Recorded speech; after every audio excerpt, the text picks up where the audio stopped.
کہتے ہیں کہ اونٹ کا گوشت کھانے سے وضو ٹوٹ جاتا ہے، اس کے بارے میں وضاحت کر دیجیے۔ آپ صلی اللہ علیہ وسلم کی احادیث میں یہ بات موجود ہے کہ آپ نے یہ ارشاد فرمایا کہ اونٹ کا گوشت کھا کر وضو کیا کرو، لیکن اس حدیث کا مفہوم کیا ہے، اس کا مطلب کیا ہے؟ علامہ ابن منذر رحمۃ اللہ علیہ نے یہ بات لکھی ہے کہ جمہور علماء کا، فقہاء کا مذہب یہ ہے، اس بات پر اتفاق ہے کہ یہاں حکم جو دیا جا رہا ہے یہ مستحب کے درجے میں دیا جا رہا ہے کہ اگر کوئی آدمی اونٹ کا گوشت کھا لے تو اس کے لیے مستحب یہ ہے کہ وہ اس کے بعد وضو کر لے۔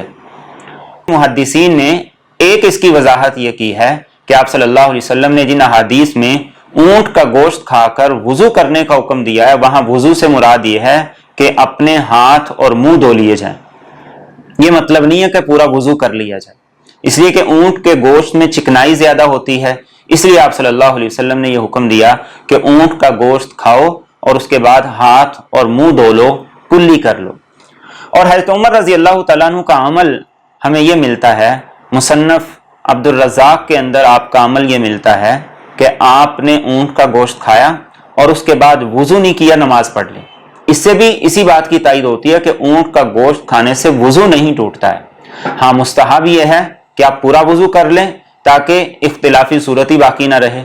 ورنہ کم از کم یہ ہے کہ آپ اپنے ہاتھ دھو لیں، کلی کر لیں، تو اس طریقے سے حدیث پر بھی عمل ہو جائے گا